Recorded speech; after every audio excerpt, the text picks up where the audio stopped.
Hi guys, welcome to my channel and welcome to my another vlog. Guys, welcome again Shirigota. In Shirigota. Shirigota video গুলি ভুলে গেছে। আজকে আবার Shirigota video বানাবো। ঘরে সবাই ঘুম বলতে কি তো ঘুমায় গেছে তাড়াতাড়ি। কারণ তাড়াতাড়ি কেন ঘুমাইছে? চুলাতে গ্যাস নেই। আজকে সারাদিনও গ্যাস ছিল না। আমরা একটু মানে সবসময় রাত্রে 11টা দিকে গ্যাস এসে পড়ে, আজকে আসে না গ্যাস, তো পুরো গ্যাস অফ। তো সবাই যে যার মতো ঘুমাই গেছে, কারণ রান্না বান্নার কিছু নাই, খাওয়া দাওয়ার কোনো কিছু নেই, সবাই যে যার মতো ঘুমাইতেছে। ই করবো গাইস, গ্যাসের অনেক প্যারা। গ্যাস আনবে, এলপি গ্যাস, মানে এই যে গ্যাস সিলিন্ডার আছে না, গ্যাস সিলিন্ডার আনবে, কিন্তু ততদিন যে হয়েছে চলতে হবে, কিচ্ছু কর নেই। ও আরেকটা ফেসবুকে না একটা দেখছি, হেয়ার অয়েল, হেয়ার প্যাক, বুঝছেন? তো ভাবতেছে অর্ডার দিব কিনা। আর এই হেয়ার প্যাকটা হচ্ছে, হেয়ার প্যাক দিয়েছে একটা চুলের জন্য, আর ওর সাথে হেয়ার অয়েল দিবে, হেয়ার অয়েলটা দুইটা দাম বেশি। তো আপাতত ভাবতেছি অর্ডার করবো কিনা, অনলাইন যেহেতু অর্ডার করবো কিনা। এমনি তো চুলের যাতা অবস্থা হয়ে গেছে না, চুলে একটু যত্ন নিতে দেবো, তাই ভাবতেছে একটা প্যাক অর্ডার করি। করার পর থেকে কেমন, যদি ভালো আপনাদের রিভিউ দেবো, সাজেস্ট করবো দিতে, আর ভালো না হতে পারে ভাবতেছি নিব কিনা। কিন্তু টিউশনে আপাতত বেতন পাইনি, বেতন আসেনি, তারপরে নিব। আপাতত থাক, মেসেজ দিয়ে রাখছি, দেখি কী করে। আমি এরকম ট্রাই করি, মানে কোনো প্রোডাক্ট ভালো লাগলে অনলাইনে মেসেজ দিয়ে রাখি যে নিব, কত প্রাইসটা জানার পর তারপর মেসেজ দিই না, ভাবি যে পরে মেসেজ দিব না, পরে নিব না, তখন আর মেসেজ দিই না। যে প্রাইস আমার বাজেটের ভিতরে হয় তাহলে নেওয়ার চেষ্টা করি, যদি বাজেটের বাইরে তাহলে না থাকবে, এখন থাক, পরে নিব। কারণ সবসময় তো নেওয়া সম্ভব না প্রাইস বলেন। এখন বাসায় বসে অনেক ধরনের হেয়ার প্যাক বানাই, এই চুলের জন্য, নিচের জন্য যত্ন নিতেছি, কেয়ার করতেছি। Care important guys. এখন তো আমার বড় বোন চলে গেছে, আরও বেশি কেয়ার করতে হবে, কারণ তখন আমার বড় বোন ছিল, তো তখন আমার বলে যে এটা কর, হ্যাঁ বড় বোন করে দিত। এখন তো বড় বোন নাই, তো আমার নিজের কেয়ার নিজের আর বেশি করে করতে হবে। হ্যাঁ, বড় বোন কোনো হেয়ার প্যাক, মানে কোনো ফেস প্যাক দিলে, কোনো কিছু বানালে আমার জন্য এক্সট্রা করে বানাইতো, করে তুইও দে। ও আমার নীল পালিশ দেখেন গাইস, খাওয়া আছে গা, একটা উঠতে আছে, একটা উঠে না, আর এই যে হাতে তো পুরো উঠে আছে দাঁড়িয়ে দাঁড়া, তিনটে গেছে ধরে হয়েছে। আজব লাগে না? নেল রিমুভার ছিল, ওইটা বইনে নিয়ে গেছে বড় বোন, শ্বশুরবাড়িতে নিয়ে গেছে, এখানে গিয়ে নেল রিমুভ করে নিয়ে গেছে। আমার বলতে কিছু নেই, যা আছে সব বড় বোনের, আমার বড় বোনের যা জিনিস ব্যবহার করার পর যা বাঁচে ওগুলি আমি পাই। এটা তো প্রতিটা ঘরে ঘরে কাহিনী গাইস। আপনাদের সাথে হয় কিনা যাই না, হইলে অবশ্যই জানেন কমেন্টে। আমার সাথে হয় গাইস, মানে বড় বোনের যে কোনো জিনিস বড় বোন না পড়লে ওটা পরে তা আমার পেতে হয়, আমি পাই। আগে আমার বড় বোন ইউজ করে, তারপরে কেউ ইউজ না করলে ওটা আমাকে দিয়ে দেওয়া হয়। আর কী করার, বাজেট বাঁচানো হয়, টাকা বাঁচায় গাইস, টাকা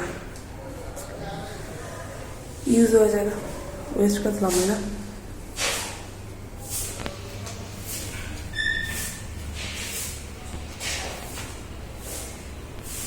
নিচে দিকার পায়ের শব্দ, তারপর নিচতলা কে যেন আসছিল গাইস, তা আমি শুধু ভয় পেতেছিলাম, কেমন হয় নিচতলা চলে গেছে। যাই হোক দেখেন গাইস, আমাকে পিম্পলের কারণে দাগ আছে না, ভাই কেউ কিছু সাজেস্ট করেন তো যে পিম্পলের দাগ যায় কীভাবে। আমাকে পিম্পলের দাগ হলে একবার সহজ যাচ্ছে না, এখানে অনেকগুলি হয়েছিল এক ব্লকে, তবে এখানে অনেকগুলি ছিল, ওগুলি গিয়েছে কষ্টে। আপনার চলে গেছে, একটু সময় দিছি, কিছুই করি না, আপনার চলে গেছে, এই লগে রয়েছে আবার। এখন ভালো, এখন তো এখন বউ বাথরুম কত এরেট হয়েছে, এই যে দুইটা, এই যে একটা, এটা তিল, কেমন আসতেছে না, মানে কালো স্পট হয়েছে, আমার তো বিরক্তিকর লাগে। পিম্পল ওবি হয় আবার চলে যান না, ও আবার যদি রেখে যায়, নিজের দাগ রেখে যায় যে আমি আসছিলাম তোমার চেহারা, তুমি আমার এই সাক্ষী রেখে গেলাম যে তোমার চেহারা আমি আসছিলাম, এটা হচ্ছে সাক্ষী। কেন ভাই আসছস, খাইছত লাইছত মোটা হয়েছত তাদের হয়েছত গেলে জায়গা, না না না না না বাবাজি যাবে না। আর স্কিন দাগ রেখে যাবে না, কিছু কিছু স্কিন তো আবার গর্ত রেখে যায়, গর্ত রেখে যায়, দাগ রেখে যায়, দানা রেখে যায়, কিছু না কিছু রেখে যায়। এই হচ্ছে পিম্পলের কাহিনী। বংশ বিস্তার করে সে, রেখে তো যায়, লাগার কিছুদিন পর পর আরেকটা হয়। মাথা খারাপ করে এই পিম্পলগুলো সরে যাও না।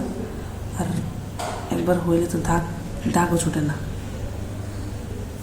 যেতে বলে আমারটা তো আপনার জায়গা তো অনেক কষ্ট, অনেক সময় নিয়ে তারপর যেতে হয়, কিছু ইউজ করি না আপনার চলে যায়।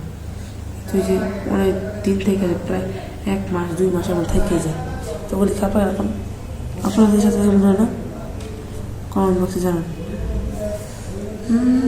আর কি আমার সাথে আপনাদের প্রতিদিনকার পরিচয়, প্রতিদিন আপনাদের সাথে জীবন নিয়ে যা ঘটনা অবশ্যই কমেন্ট বক্সে জানাবেন। এগুলি গেছে, এগুলি পুরো ফ্রেশ, নতুন কয়েকটা হয়েছে, বাচ্চা দিয়ে গেছে। মানে পিম্পল সবাই যাবে, ওর বংশ বিস্তার করবেই, যাবে ওকে তো বংশ বিস্তার চলে যাবে, ওর কে মনে রাখবে না? ওর মনে, ও তো চায় ওর মনে রাখে। আমি সবাই বিশেষ করে মেয়েরা, ছেলেদেরকে পিম্পল এসে এখানে একটা টাস করে এলে দিব, শেষ ওদের কাহিনী। কিন্তু মেয়েদের পিম্পল এলে জ্বালা, মেয়েরা গালতে চায় না, কারণ ওদের ভয় লাগে গায়ে লাগলে গত হয়ে যাবে, সারা গত হয়ে যাবো বা কালো দাগ হয়ে যাবে, স্পট পড়ে যাবে, এগুলো গালে না। তারা বিভিন্ন কিছু ইউজ করে, বিভিন্ন ধরনের অ্যাসিড, লিকুইড, এগুলো ইউজ করে যাতে চেনা যায়। পিম্পলের দিকে তারা অনেক কিছু স্টিকারও বাড়িয়েছে। একটা স্টিকার আছে যা লাগাইলে টান দিলে পিম্পলটা উঠে যায় ডাইরেক্ট গোড়া থেকে। ছোটো ছোটো স্টিকার আছে, কত জানি দিয়েছিলাম ইউটিউব বা ফেসবুকে দিয়েছিলাম, 700-800 টাকার একটা স্টিকার, পিম্পল উঠে দেয় এমন উঠে দেয়। তবে আরও অনেক কিছু দেখি পিম্পলের জন্য, কিন্তু কিছু করি না, শুধু আমি দেখি, কিছু করি না। কত যদি পিম্পলের জন্য হেয়ার প্যাক, মানে ফেস প্যাক দেখি, স্কিন কেয়ার জন্য ফেস প্যাক দেখি, হেয়ার জন্য হেয়ার প্যাক দেখি, বিভিন্ন হোমমেড হেয়ার প্যাক বা কোন কোন প্রোডাক্ট কোন কাজ করে এগুলো দেখি, কিন্তু কিচ্ছু ইউজ করি না। আমি শুধু দেখি, প্রাইস জিজ্ঞেস করি, রেখে দিই, দেখি ধারণা নেই, রেখে দিই। মানে আমি যে ইউজ করবো ওয়া না, কিন্তু মানুষের হইলে আমি জ্ঞান দিতে পারি। আমার ফ্রেন্ড একবার হয়েছিল, মানে পিম্পল টিম্পল হয়েছিল, তো আমি জ্ঞান দিয়েছি এটা করবি, এটা করবি, এটা করবি, কিন্তু আমি নিজে কিছু করি না। মানে আমি করি না, কিন্তু অনেকে জ্ঞান দিতে অবশ্যই পারি। জ্ঞান তো সবাই দিতে পারে, কিন্তু পারুক বা না পারুক, জ্ঞানটা সবাই জানে, জ্ঞানটা সবাই দিতে পারে, ওইটা ভালো মতোই জানে। ভাই মশার কামড় খাই আর আপনাদের সাথে কথা বলি, অনেকদিন মশা কামড়াতেছে পর্যন্ত। আমি যখন হচ্ছে নিচতলা থাকতাম তখন ভাবতাম 5তলা হয়তো মশা, মানে উপরে গেলে হয়তো মশা অত দূর উঠতে পারবে না, অত দূর উপরে উঠতে পারবে না, অত দূর উপরে আসতেও পারবে না। তাই আমরা যখন 5তলা আসছি আমি মনে করি কি মশা তো কামড়াবো না, কারণ না মশা আমাকে ভুল প্রমাণ করে দিচ্ছে। ওরা 5তলায় কেন 6তলা যাবে, 7তলা যাবে, 8তলা যাবে, 10তলা যাবে, মানুষ যেদিকে যাবো ওদিকে যাবো। যদি মানুষ মহাকাশে চলে যায় ওরা মহাকাশে চলে যাবে, এমনই তো বলতেছে গাইস। মানে মশাটা যে এত উঁচু উঠতে পারে আমার জানা ছিল না। 5তলা অনেক উঁচু না, ওই উঁচুতে উড়ায় আমাদের কামারিতে আসে, এবার অনেকগুলো মশা আবার লাগে না। এই মশা দেখে কম্পোজ কী করবো, কিছু করার নেই। যা গাইস, এই মশা কামড় খাইতে খাইতে ভিডিও আজকে শেষ করি আর কি। ভিডিও করতেছি, ভিডিও এখন শেষের পালা। যা গাইস, আই হোপ আপনাদের আমার বকবকানি পছন্দ হয়েছে। যদি পছন্দ হয়ে থাকে, আর না পছন্দ হলেও লাইক কমেন্ট করবেন, আর পছন্দ হলেও লাইক কমেন্ট করবেন, ঠিক আছে? তার সাথে রাত্রে নেক্সট ভিডিও দেখাবে গাইস, বাই বাই।